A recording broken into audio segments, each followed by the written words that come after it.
Sometimes life offers no warning, just a quiet, irreversible moment where everything changes. The sterile white walls of the maternity ward felt like they were closing in on Marcus. Every tick of the clock was a hammer blow against his skull, each one louder than the last in room 217. His wife, Jenna, was in the throes of a painful, hours-long labor. Her cries a raw symphony of life's beginning, but Marcus's phone buzzed with a different, more seductive tune. A text from Talia. "Waiting for you, darling. The champagne is getting warm." He glanced at the closed door, then at the elevator. He had a choice between duty and desire, between the birth of his child and a tryst at a luxury spa. He chose desire, a decision that would, in less than 24 hours, shatter his perfect world into a million pieces of regret. Marcus Caldwell checked his reflection in the tinted glass of the hospital's main entrance for the third time in 10 minutes. The man staring back was the epitome of success. A bespoke Brioni suit that clung perfectly to his athletic frame, a Piaget watch worth more than the average car, and a haircut so sharp it could cut glass. He was Marcus Caldwell, the real estate magnate who had conquered the high-stakes world of downtown Los Angeles development before his 30th birthday. He was a man who got what he wanted, when he wanted it. But the reflection couldn't hide the faint tremor in his hand or the frantic, hunted look in his eyes. Inside, on the second floor, in the maternity ward, his wife Jenna was giving birth to their first child.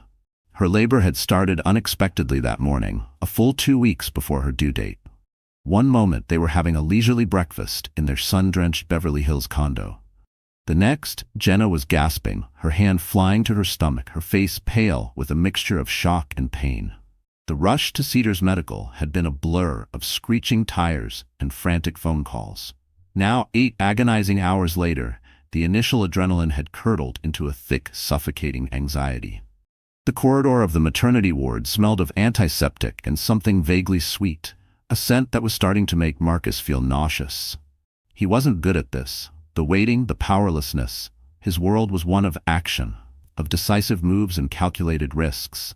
Hospitals were alien territory, places where control was ceded to doctors and scrubs and the beeping of machines. He didn't understand. Mr. Caldwell, a nurse with kind, tired eyes, approached him. "Your wife is asking for you. She's fully dilated. It won't be long now." Marcus forced a smile that felt like a grimace. "Thank you. I'll be right there." But he didn't move. He remained rooted to the spot, his expensive Italian leather shoes feeling as heavy as lead blocks. His gaze drifted from the double doors leading to the delivery suites to the sleek smartphone. In his hand it felt impossibly heavy, a black mirror holding a second secret life. Ping! A message notification lit up the screen. The name on the preview was Talia. Talia, poolside at the Fairmont. The masseuse was divine. "Don't keep me waiting too long, darling."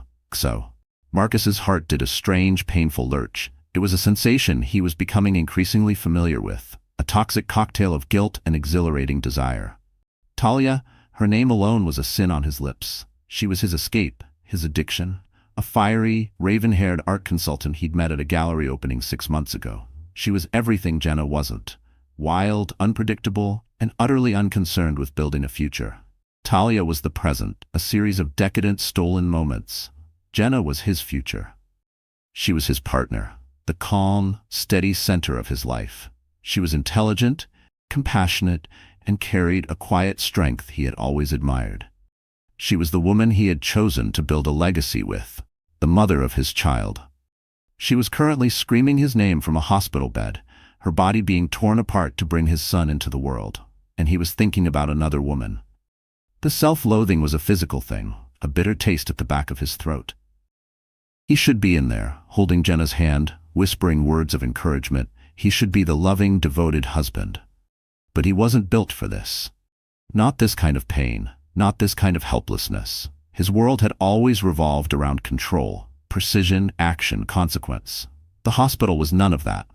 It was sterile chaos with machines he couldn't command and pain he couldn't fix. A memory ambushed him, Tokyo 4 years ago. A negotiation gone sideways, a boardroom spinning, his lungs refusing to work. The ambulance, the oxygen mask, the headlines. He had sworn it would never happen again. But the tightness in his chest now, The shallow breathing, the sweat prickling at his collar, felt achingly familiar. Hospitals brought it all back. The panic, the loss of control, the weakness he kept hidden from the world. Talia, in her clean, curated world of pleasure and detachment, offered a single thing: escape from the unbearable truth that, right now, he was useless. But the thought of the delivery room, the blood, the screaming, the raw, visceral reality of it, made his stomach clench. It was messy, unrefined. Talia was sipping champagne at a five-star hotel spa, clean, perfect, an escape. "I just need some air," he muttered to the nurse as he brushed past her, his stride quick and purposeful. "5 minutes, I'll be right back." The nurse watched him go, a flicker of understanding and pity in her eyes. She'd seen this kind of panic in expectant fathers before, but she couldn't know the true nature of the storm raging inside Marcus Caldwell. He didn't go for air. He strode directly to the elevator, his thumb hovering over the button for the ground floor. His mind was a battlefield. "Go back. This is the most important moment of your life. Your son is being born." The voice of reason, the one that sounded suspiciously like his father's, was clear and cold. "She'll be fine. The doctors are with her. It could still be hours." "What's an hour?" "Talia is waiting. Think of the release, the freedom."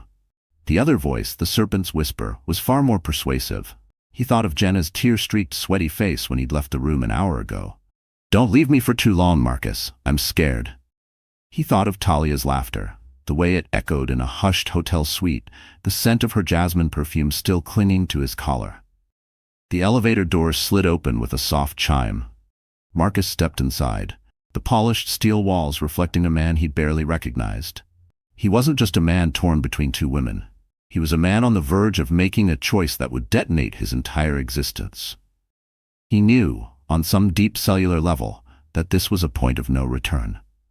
His thumb moved from his contacts to the Uber app. Fairmont Hotel.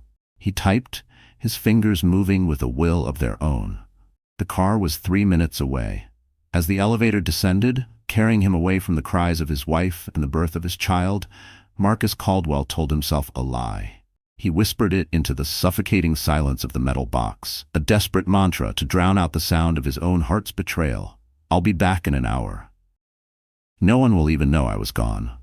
The transition from the anxious, antiseptic world of Cedars Medical to the opulent calm of the Fairmont Hotel was jarring. It was like stepping through a portal into another dimension, one where pain, fear, and the messy realities of life weren't allowed entry.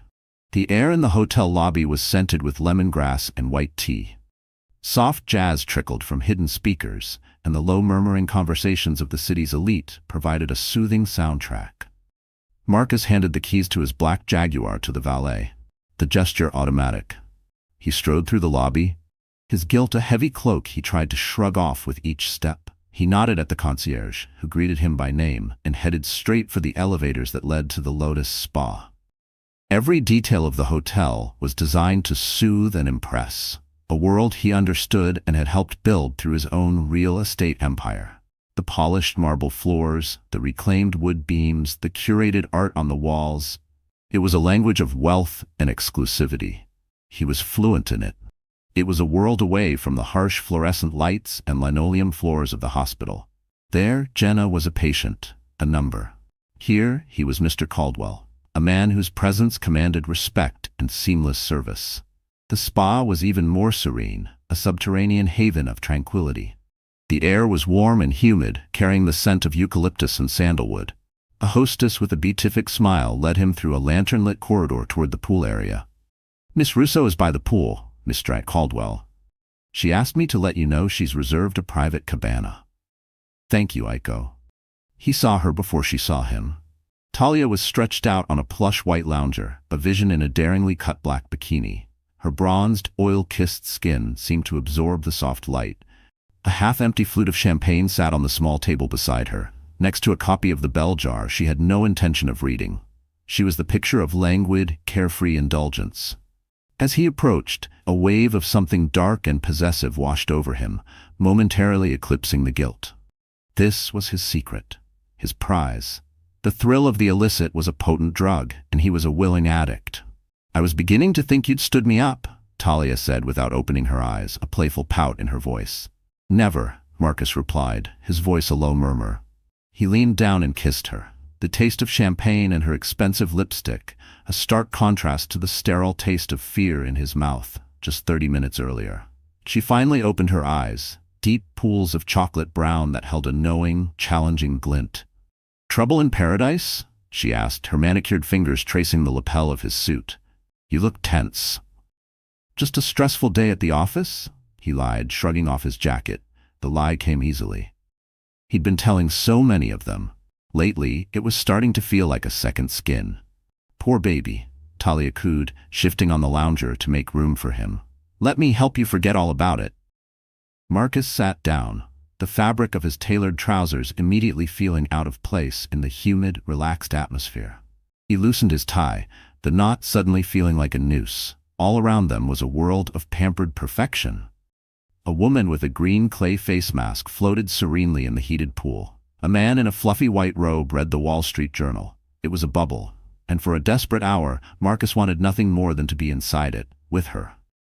"How was the massage?" he asked, his fingers finding the strap of her bikini top, toying with it. "Heavenly," she purred. "A man named Jean-Pierre. Hands of a god. You would have been jealous." She leaned into his touch. Marcus's phone buzzed in his pocket. He ignored it. It was probably the nurse. Or worse, Jenna's older brother, Anthony, a no-nonsense trauma surgeon who had never fully approved of Marcus. Anthony had a way of looking at him that made Marcus feel like a fraud. "You're distracted," Talia noted, her eyes narrowing slightly. She sat up, pulling her knees to her chest. "Is this about her?" She never used Jenna's name. It was always her. It was part of their unspoken agreement, a way of compartmentalizing. "It's complicated," Marcus said, the understatement of the century. "Everything with you is complicated, darling," she replied. "That's part of your charm." Though a flicker of irritation crossed her face. "But I don't do complicated. I do champagne in Paris and last-minute trips to St. Bart's. I don't do whatever this is." She gestured vaguely at his tense posture, his formal clothes. Ping, another message. Marcus's hand twitched toward his pocket. Talia saw the movement.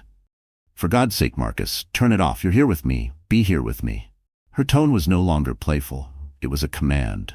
He hesitated for a fraction of a second. The image of Jenna's face, pale and strained, flashed in his mind. He saw the rhythmic rise and fall of her chest on the monitor, heard the steady, reassuring beep. "She's fine. The doctors are there. I'm just an observer."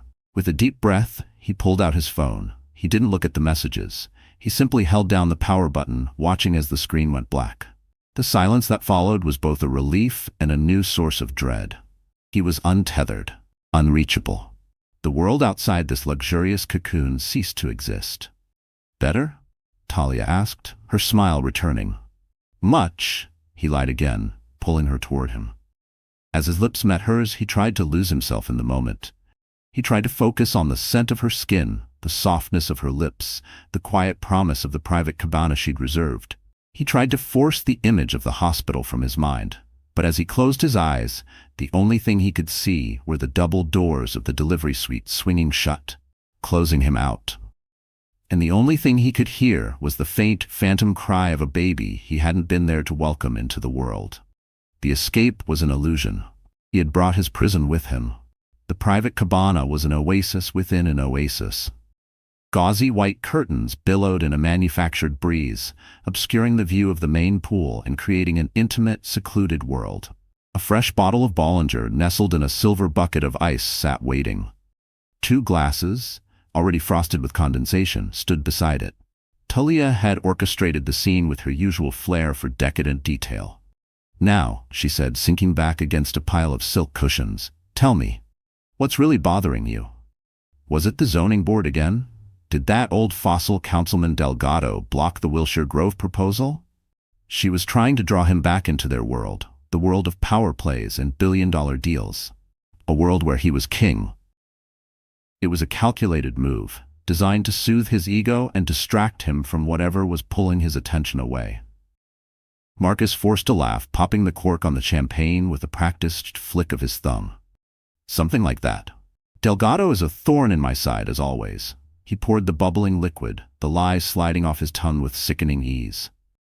He was constructing a false reality. Brick by brick, lie by lie. He spoke about fabricated meetings and non-existent shareholder disputes, weaving a tapestry of corporate drama to mask the raw human drama unfolding miles away. Talia listened, interjecting with feigned sympathy and shrewd advice. "You should just buy him," she said, taking a sip of her champagne. "Everyone has a price. Find his."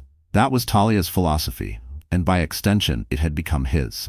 Everything was transactional: loyalty, love, integrity, all commodities to be bought and sold. It was a cynical, empty worldview. But it was simple. It made sense in boardrooms and back-alley deals. It was a philosophy that was failing him now, because there were some things that couldn't be bought. As he talked, he felt a strange sense of dissociation, as if he were watching himself from across the room. He saw a man in a rumpled suit, drinking champagne he didn't want, with a woman who represented nothing more than a beautiful, expensive distraction. His lips moved, but the words felt foreign, scripted. He nodded, smiled, responded in kind, but none of it reached his eyes. Beneath the surface, his thoughts pulled him backward, towards sterile white walls, toward the faint echo of Jenna's scream. He tried to anchor himself in the present, but the weight of what he'd left behind clung to him like wet wool. Even as Talia leaned closer, even as her laughter sparkled like the champagne, his chest ached with the crushing knowledge that he was not really here. Not in this cabana, not with this woman. He was a ghost at his own feast. "You know," Talia said, setting her glass down and moving closer, her voice dropping to a husky whisper, "I know what you really need to de-stress." She unbuttoned the top 2 buttons of his shirt, her fingers cool against his feverish skin. Her scent, a heavy mix of jasmine and chlorine, filled his senses. This was the escape he had come for. This was the oblivion he craved. He leaned in, letting her pull him down onto the cushions, desperate to silence the nagging voice in his head. While Marcus Caldwell was losing himself in a lie, Jenna Caldwell was fighting the battle of her life. The delivery room was a stark contrast to the spa's serene cabana. It was a room of cold, hard function. The lights were brutally bright, reflecting off stainless steel instruments and the sweat beating on Jenna's forehead. The air was thick with tension and the rhythmic, primal sounds of her labor. Her mother, Susan, stood on one side of the bed, her face a mask of worried encouragement, wiping Jenna's brow with a cool, damp cloth. On the other side stood her brother, Anthony, his familiar grounding presence a small comfort in the storm. He wasn't there as a doctor, not officially, but his medical knowledge was a silent reassurance. He watched the monitors, his eyes tracking the fetal heart rate, his expression carefully neutral. "Where is he?" Susan whispered, her voice tight with an anger she was trying to suppress for her daughter's sake. "It's been over an hour. This is inexcusable." Jenna squeezed her eyes shut, another contraction ripping through her. She shook her head, unable to speak through the pain. "He needed air," she gasped when the wave subsided. She was making excuses for him, a habit she hadn't realized she'd formed until now. She was protecting him, even now when she was the one who needed protection. "Air," Anthony said, his voice low and sharp. He had never trusted Marcus, had always seen the brittle ambition beneath the polished charm. "He's had enough air to fly to California and back. He's not here. That's all that matters." Jenna didn't answer. A profound and chilling loneliness was seeping into the spaces between the pain. She had imagined this moment so differently. She had pictured Marcus by her side, his hand in hers, his voice a steady anchor. They had attended the classes, read the books, picked out a name together. It was supposedly the pinnacle of their partnership, the moment they became a family. Instead, his side of the bed was empty. The space he was supposed to occupy was a void, a physical manifestation of a deeper emptiness she was only just beginning to acknowledge. "All right, Jenna," the obstetrician Dr. Patel said, her voice calm and authoritative. "The baby's heart rate is dropping a little with each contraction. We need to get him out on this next one. I need you to give me everything you have." Big push. Fear, sharp and cold, cut through the pain. "Is he okay?" Jenna gasped. "He's a little stressed, that's all," Anthony said quickly, his hand finding hers. He squeezed it, a gesture of both comfort and urgency. "Dr. Patel knows what she's doing. You can do this." Jenna looked at her brother's face, then her mother's. Their love was a tangible thing, a shield, but it couldn't fill the gaping hole left by her husband's absence. She felt a surge of something new, something that wasn't pain or fear. It was anger, a white-hot, clarifying rage. How dare he not be here? How dare he leave her to face this alone? The next contraction began to build, an inexorable tidal wave of force. Jenna took a deep, shuddering breath. She wasn't just pushing for her baby anymore. She was pushing against the loneliness, against the betrayal, against the man who had promised to love and protect her and had abandoned her in her most vulnerable hour. She bore down, a raw, powerful scream tearing from her throat.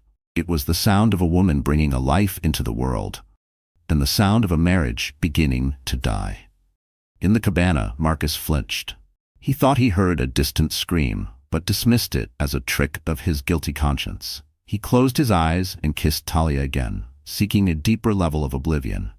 Completely unaware that miles away, in a brightly lit room of pain and heroism, his world was changing forever, without his permission and without his presence. The push was monumental. It felt to Jenna as if she were tearing in two. But in that moment of supreme effort, she found a reserve of strength she never knew she possessed. The room was a cacophony of encouragement, her mother's desperate prayers, Anthony's steady coaching, Dr. Patel's firm commands. One more, Jenna. I can see the head. One more big push.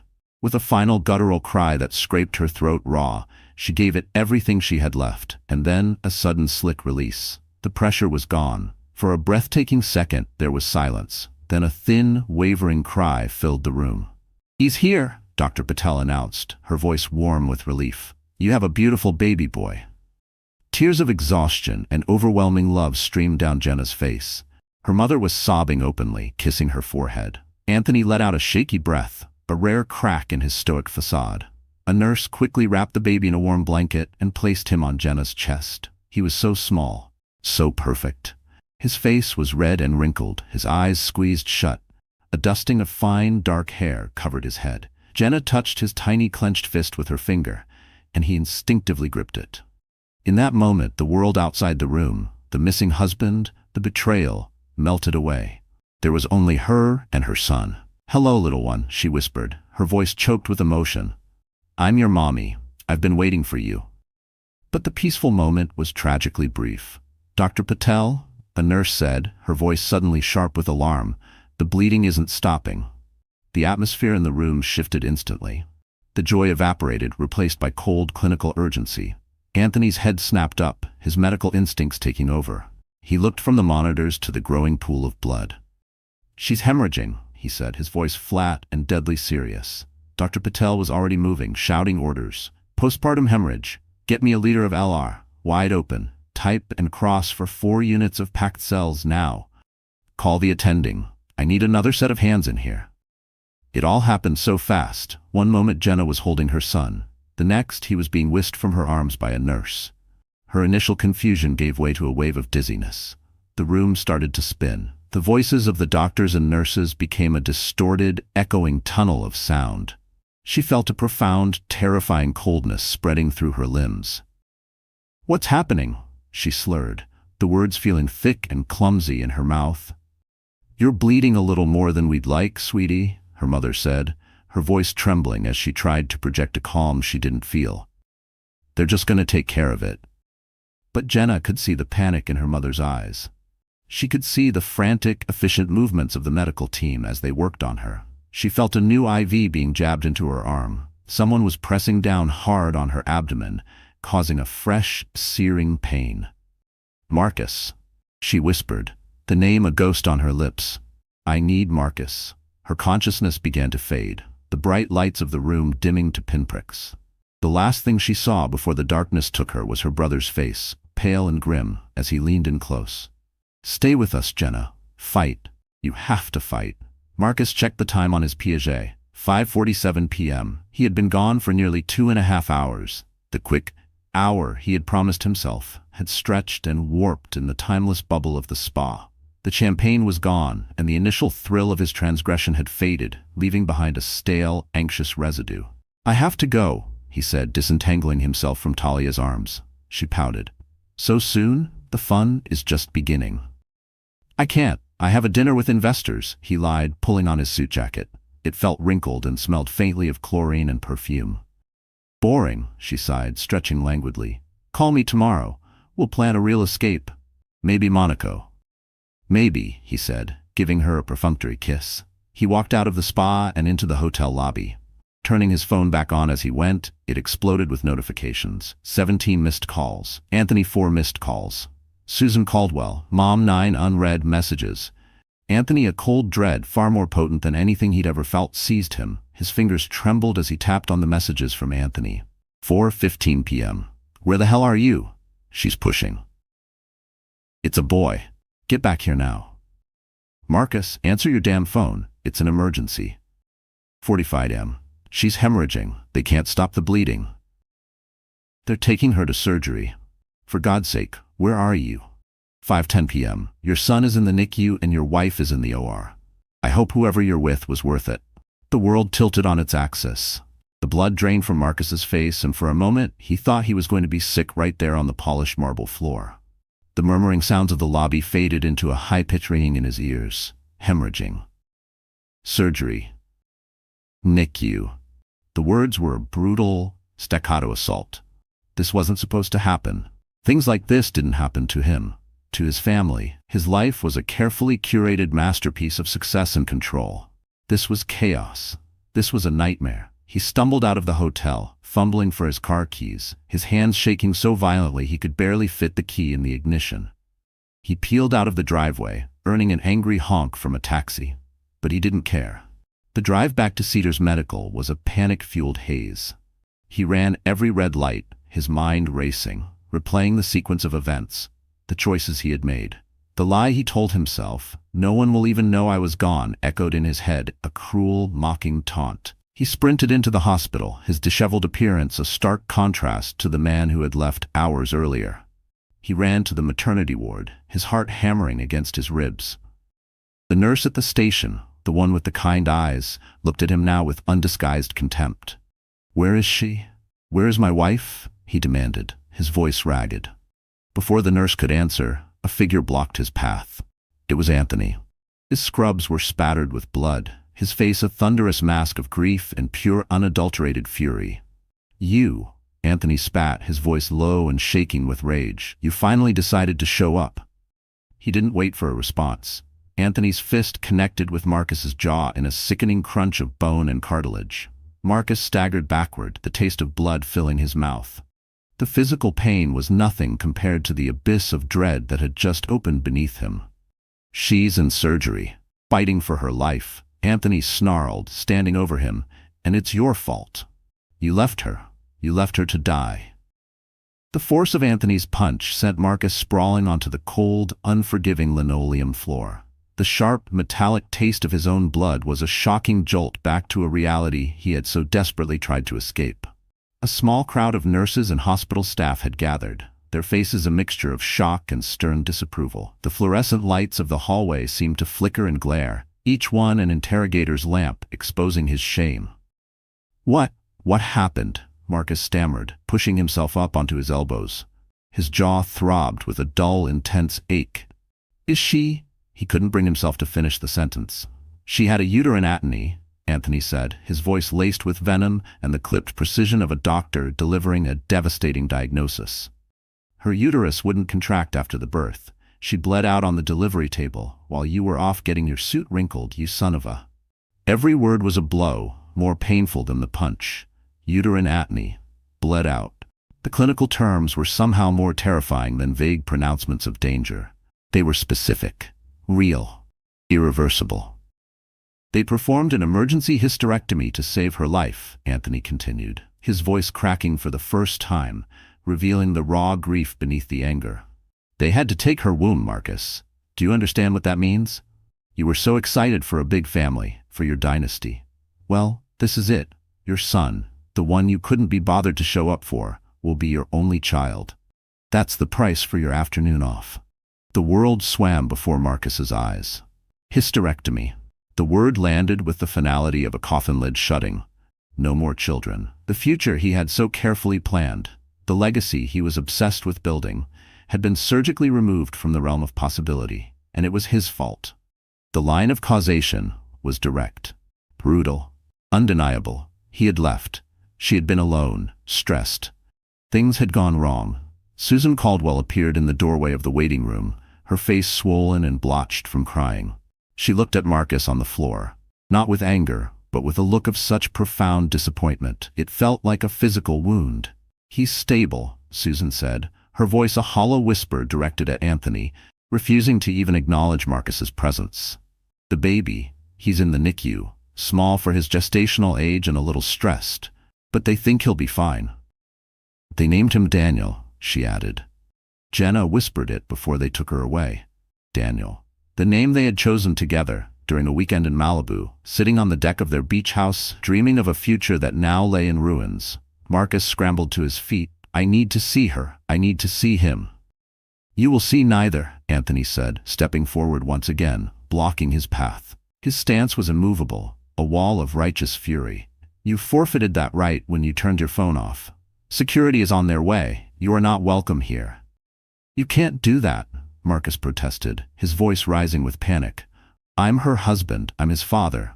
A husband who left his wife to hemorrhage on a delivery table. A father who was off with his mistress while his son was fighting for his first breaths." Anthony's voice dropped to a dangerously low growl. "You're not a husband or a father right now, Marcus. You're a liability. Your presence will only cause her more distress when she wakes up, if she wakes up the same person she was before." Two uniformed security guards rounded the corner, their expressions stern and impassive. "This man needs to be escorted from the premises," Anthony said, pointing a trembling finger at Marcus. "He is not to be allowed on this floor or near Jenna Caldwell's room." "This is insane. Jenna would want me here," Marcus pleaded, looking past Anthony to Susan for support. Susan finally met his gaze, and her eyes were as cold and dead as winter stone. "I used to think I knew what my daughter wanted," she said, her voice trembling with rage and sorrow. "I thought she wanted a partner, a man who would cherish and protect her. I have no idea who you are. Get out. Don't you dare cause a scene and make this even worse for her." The finality in her voice broke him. There was no appeal, no negotiation. He had been tried and convicted. The security guards took his arms, their grips firm but professional, as they led him away down the corridor he had so arrogantly strode through hours before. He felt the weight of every eye on him. He was no longer Marcus Caldwell, the real estate magnate. He was the man who had abandoned his family. He caught one last glimpse of Anthony, who had his arm around Susan, leading her back into the waiting room. Their backs were turned to him, a united front of grief and protection, with no room for him in their circle. The automatic doors of the hospital hissed open and shut behind him, depositing him onto the cold nighttime street. The city lights of Los Angeles, usually a symbol of his power and success, seemed to mock him now. He stood there on the pavement, the city's cacophony a dull roar in the background of his own internal chaos. He still had his penthouse, his sports car, his millions in the bank. He had everything he had ever worked for. But in that moment, standing alone on the sidewalk, with the sterile scent of the hospital still clinging to his clothes and the taste of blood in his mouth, he had never felt so bankrupt. He had traded it all, his wife's health, the birth of his son, their entire future, for a few fleeting hours of pleasure. He looked at his reflection in the dark glass of a nearby building. The man staring back was a stranger, a monster in a Tom Ford suit. The reckoning had begun. The penthouse felt less like a home and more like a mausoleum. The sprawling open-plan space, usually a testament to his success, was now cavernous and silent. The floor-to-ceiling windows offered a panoramic view of the glittering Los Angeles skyline. But the city lights brought him no comfort. They were just cold, distant stars in a universe that had suddenly become hostile and alien. Marcus paced the length of the marble floors for hours, his mind a maelstrom of guilt, fear, and impotent rage. He replayed Anthony's words over and over again. "Hysterectomy. Your son will be your only child. You left her to die." Each phrase was a fresh turn of the knife. He tried calling the hospital a dozen times, but a clinical, firm voice on the other end informed him each time that there was a note on Mrs. Caldwell's file. He was not to be given any information or allowed any contact. He was locked out, erased from the narrative of his own family's crisis. In a fit of desperation, he called Talia. He didn't know what he wanted, absolution, distraction, someone to blame. But he needed to hear a voice that wasn't the one screaming inside his own head. She answered on the third ring, her voice groggy with sleep and annoyance. "Marcus, it's 3 in the morning. This had better be good." "Jenna, she almost died." He blurted out, the words tumbling out of him in a desperate, broken torrent. "She had the baby, but she started bleeding. They had to do surgery. They had to perform a hysterectomy." There was a long pause on the other end of the line. Marcus could hear the rustle of sheets, the faint sound of a bedside lamp clicking on. "A what?" Talia asked, her voice now sharp and awake. "A hysterectomy. She can't have any more children." Another silence, longer this time. When she finally spoke, her voice was stripped of all its usual warmth and seduction. It was cold, hard, and pragmatic. "Well," she said, "that's unfortunate." Unfortunate. The word was so small, so inadequate, so utterly dismissive of the cataclysm that had just destroyed his life. His mouth opened, but no words came. He felt like a man drowning, arms flailing for something solid, anything that would tell him this wasn't as bad as it was. But her voice, that single, indifferent word, confirmed it. He was alone in this. His grief, his failure, meant nothing to her. Marcus repeated, a hysterical laugh bubbling in his chest. "Talia, my wife was on an operating table. My son is in intensive care. My life is falling apart, and you call it unfortunate?" "What do you want me to say, Marcus?" she shot back, her voice defensive. "I'm sorry, of course, but this is exactly what I was talking about. This is the complication. This is the mess. I don't do you have a wife and a child who is now, I assume, going to require even more attention. This changes things." "Changes things?" he asked, bewildered. "What are you talking about?" "No, us," she said, as if it were the most obvious thing in the world. "Our arrangement was based on a certain freedom, discretion. A man whose wife is recovering from a traumatic birth is not free. He's watched, he's scrutinized. It's messy, it's drama, and I am not interested in being a character in your family's tragedy." Marcus felt a cold wave of clarity wash over him. He saw her, and their entire affair, for what it was. It wasn't love. It wasn't even passion. It was a transaction, an escape. And now that his reality had become too ugly to escape from, the escape hatch was closing. She wasn't his partner in crime. She was just a fair-weather accomplice, and the storm had arrived. All at once, the illusion shattered. The nights of laughter, the secret glances, the thrill of the forbidden, it was smoke, and he was standing in the ashes. "So that's it?" he asked, his voice hollow. "You're just walking away?" "I'm being realistic, Marcus," she said, her voice softening slightly, a calculated move to sound reasonable, not cruel. "You need to focus on your family right now, and I need to not be collateral damage when this all inevitably blows up in your face. Call me when the dust settles, or don't." "Goodbye, Marcus." The line went dead. He stared at the phone in his hand. The silence in the penthouse was suddenly absolute and deafening. He was utterly, completely alone. The one person he had sacrificed his family for had just discarded him like a piece of trash. The unraveling was happening faster than he could have imagined. His affair, which he had seen as a separate, glittering part of his life, was revealed to be a cheap, hollow lie. Imitation of connection. It hadn't been an escape, it had been a cage of his own making. And the bars were made of his own lies. The next morning, the news got worse. His lawyer called. A reporter from the Los Angeles Chronicle had gotten a tip, an anonymous source at Cedars Medical. Real estate tycoon parties while wife fights for life. They were running the story.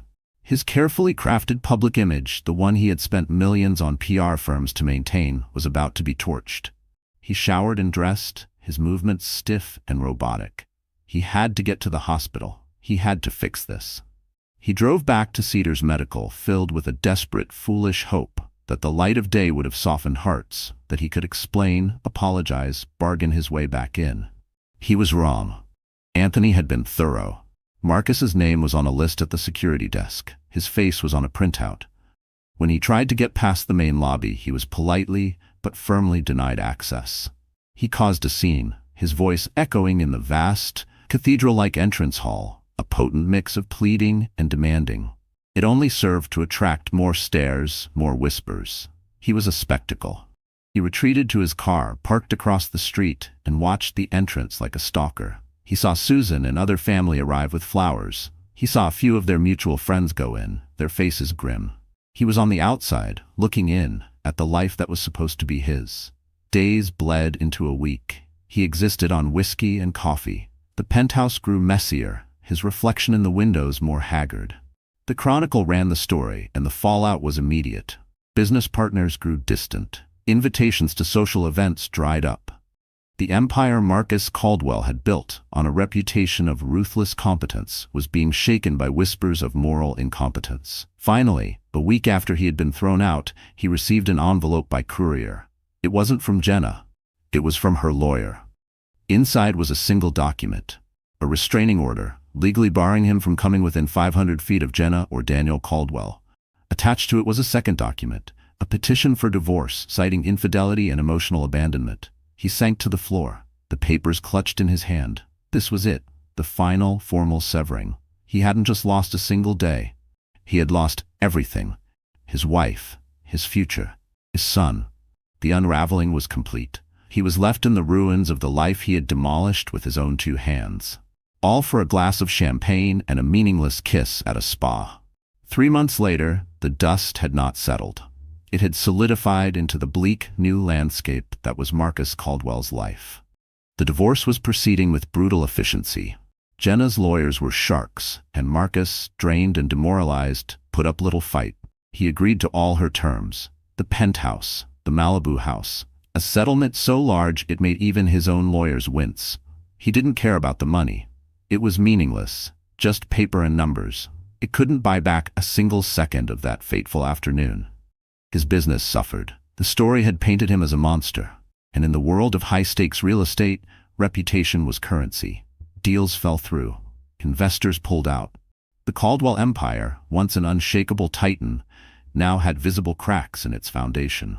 He was forced to sell off 2 major developments at a loss just to maintain liquidity. He was allowed to see Daniel twice a week, for 2 hours at a time, in a sterile, supervised visitation center. The room was beige and filled with brightly colored, soulless plastic toys. A court-appointed supervisor, a dour woman named Mrs. Gable, sat in the corner, taking notes.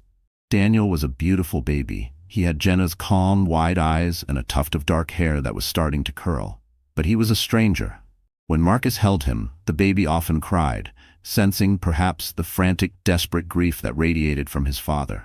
Marcus would try to soothe him, his large, thus clumsy hands patting the baby's back, his voice a hoarse whisper. But he didn't know the secret language of comfort that a mother knows.